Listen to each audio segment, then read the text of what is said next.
Yes, guys, welcome back to the Cannon Podcast, and we are here for a very special episode about Arsenal going into the future. And we are joined by a very special guest in Rohan. Rohan, how you doing, bro? Really good. Again, thank you for having me on. First time on the Cannon Pod. I watch all the videos; they're so good.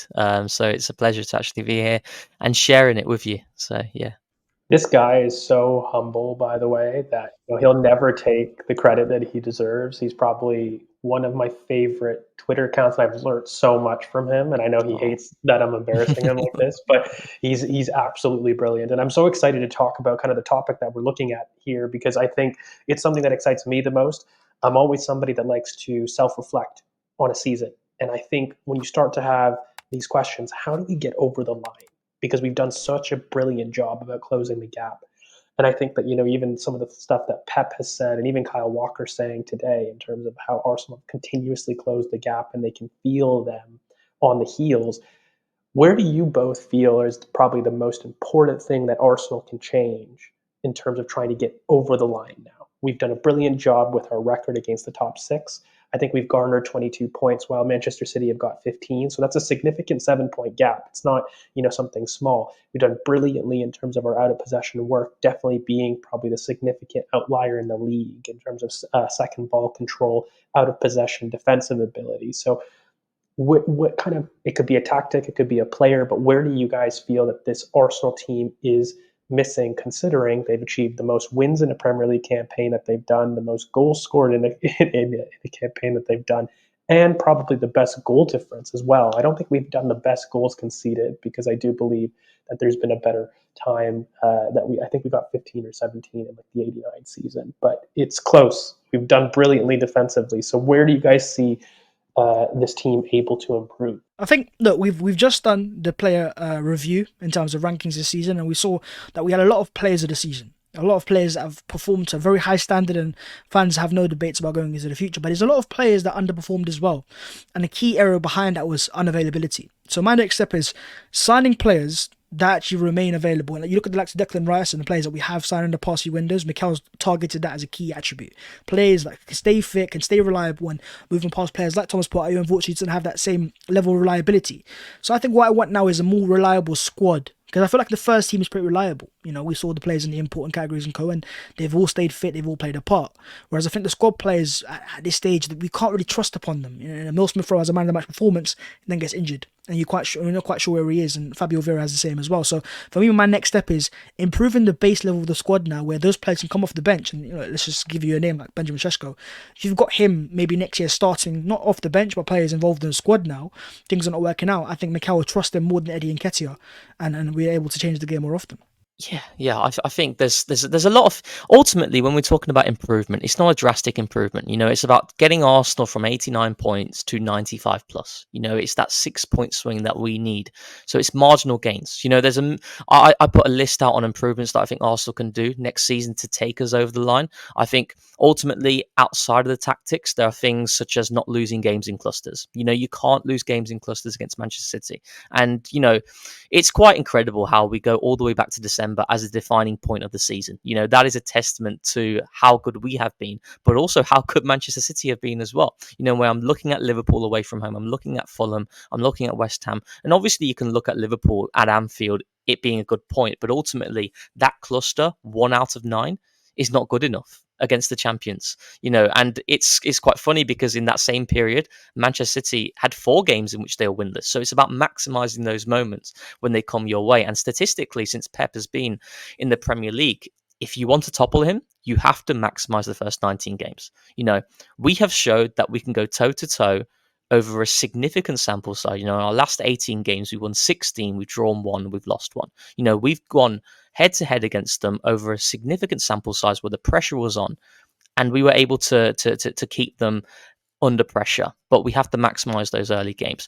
In terms of tactically, I think you're looking at the left-hand side dynamics that I think Jurriën Timber enhances massively, but also that the what's going to be recruitment based is recruiting more pace across the front line. When you're talking about mid blocks, you're talking about games in which we can hurt teams more in transition. When you've got someone like Bukayo Saka who plucks aerial balls out of the air like they're nothing, who can then facilitate and create for a runner, we still don't have enough of that in the squad, and you can do that in a number of different ways. You could go for a winger, you could go for a centre forward, but ultimately that is what this squad needs. In terms of more tactical things, I think I want to see more half-space crosses towards the back post. Naturally, you always have an overload. If you think of it, if you're targeting crosses towards the back post and you've got the centre back and the full back there, you could have two players positioned there. But that's an overload for you, because if you have one player positioned between the centre back and the fullback has to stay tight to ensure that the centre forward, let's say in our case, in that role, isn't able to ghost in the blind side of the centre back. So they have to come really tight. So then you have someone free on the outside always. So that's something we need to maximise. I want to see more underlaps. But one of the big things for me, and I was thinking about this a lot over the past few weeks, is that I think Arsenal, the short passing against high pressing teams needs to be better, particularly when teams force us in the wide spaces, where I think we can be quite poor in terms of retention. I think we give it away quite cheaply, and at times we just tend to go long and hope for the best. And it's quite interesting because I don't know if you've seen it, but De Zerbi had an interview and he spoke about how he doesn't like his teams to go long. He sees it as a way of, just shirking responsibility, just hoping for the best. You hit it long when you're trying to win a second ball. And, he sees it as a way of, you can implement so much structure higher up, in which you increase the probability of winning a second ball, but ultimately the ball's in the air. So therefore you're not in control of your surroundings. I don't sit in that camp, but I do think that at times Arsenal go long a little bit too much. And statistically, our short passing relative to Manchester City against these types of teams, I did a little bit of digging in the numbers. We're 74% in our passing versus City's 85%.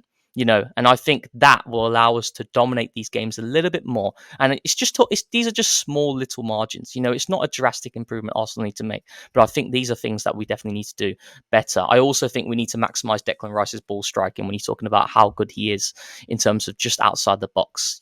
We've seen it in glimpses. I want to see that more. So there's a lot of things, but ultimately it's just marginal gains. Yeah, no, I agree with a lot of what you've said there. And I think that I did a little post on Twitter, as we all do. And I think like the most important thing to improve next year was transitional inevitability. So I'm in the camp of the ball striking, but really our decision making, I think there needs to be better emphasis on our efficiency there, and as well as our dynamic threat. I'm looking at that goal versus Tottenham with, Kai Havertz dropping deep with that long switch to Bukayo Saka. I blinked and I thought I was watching Real Madrid.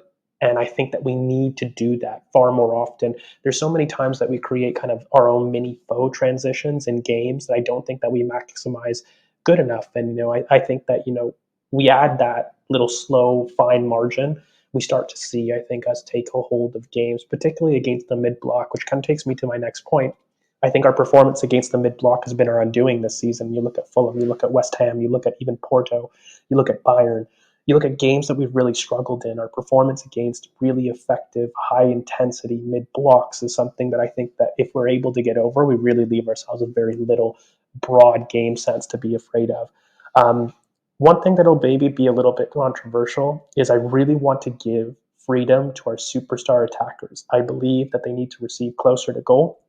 And I think we need to do that in order to maximize our offensive threat.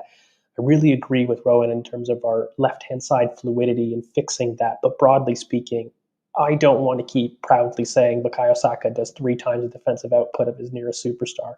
I need him closer to goal. I need him to have more of that freedom. And it's brilliant that he's able to humbly do that work. But fundamentally, if we want to maximize this team, we need to give him the freedom to be able to carry that offensive potential even more than he already currently does.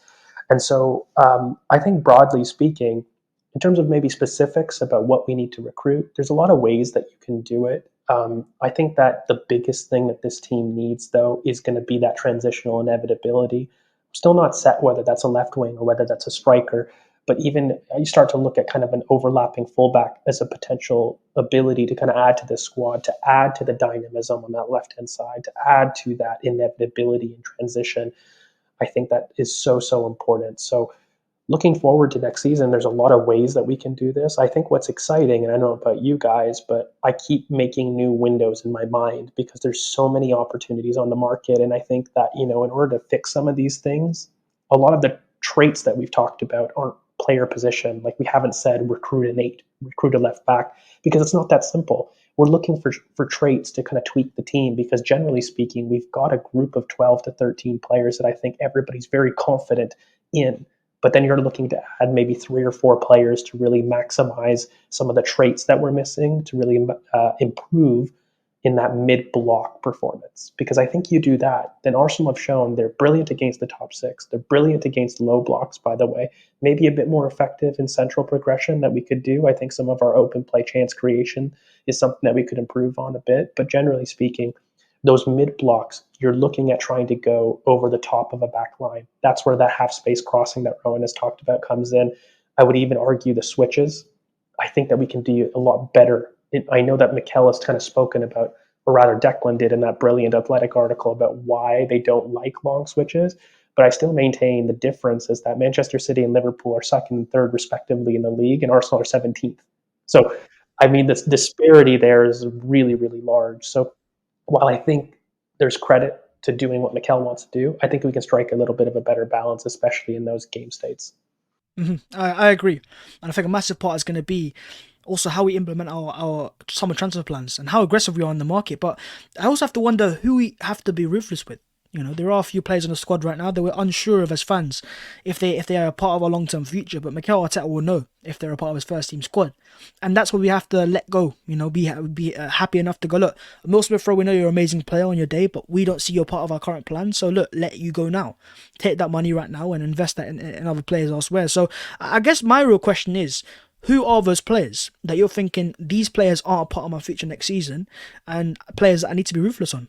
I mean, I think for me, a lot of that has to come down with Mikel being ruthless in his squad evaluation. I think it's coming to a point where his management and squad management still needs improvement. And what I mean by that are kind of his trust in players. He's spoken a lot. You mentioned Emil Smith Rowe there as a prime example. The way that he speaks about Emil Smith Rowe is not somebody that he doesn't trust.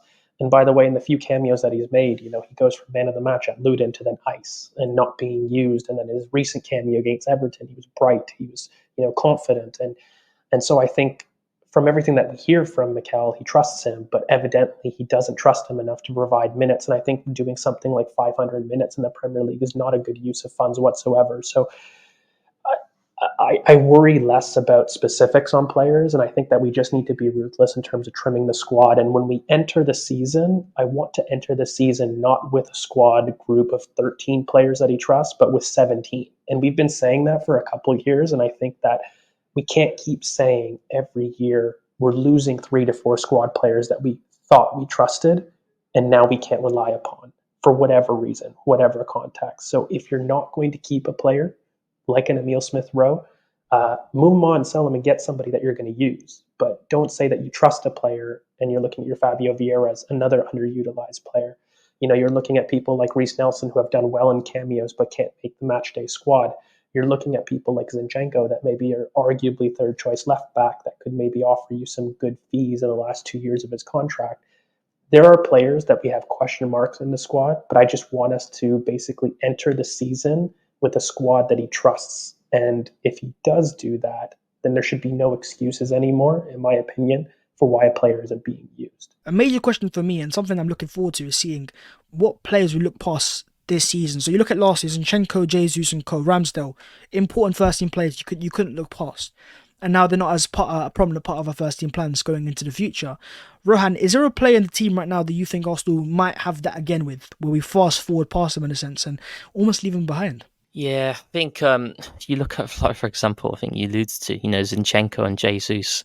When you look at where the project was before we signed them to when we signed them and the level of quality that they give, but the different dynamic that they give, Jesus from a pressing point of view, Zinchenko from a build-up adaptability point of view, it took Arsenal to another level. But then now, fast forward a year later, and go all the way back to December, you're looking at 2 players who are starting to become more redundant in the team.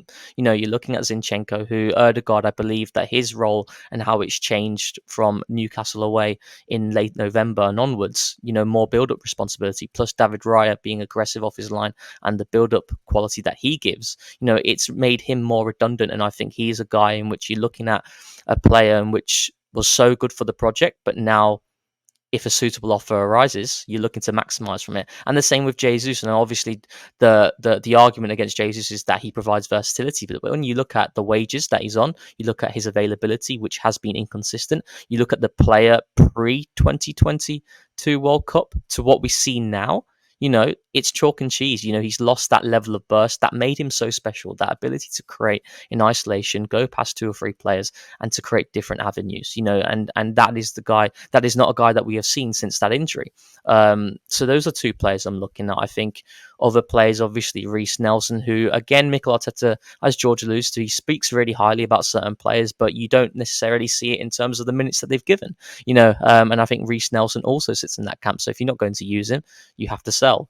Eddie Nketiah, I think, is another one in which Eddie Nketiah's best performances and his most consistent period at Arsenal is when he's trusted and he's playing a long sample of games. He's not going to get that anymore. So you need to be ruthless. You have to sell. So there's a lot of players. I don't know in terms of the starting players who could be displaced. When we're talking about our strongest 11, I think every player is going to have a massive part next season. I don't think you're going to see like a Zinchenko, a Jesus, or even an Aaron Ramsdale type of change. That's a surprise.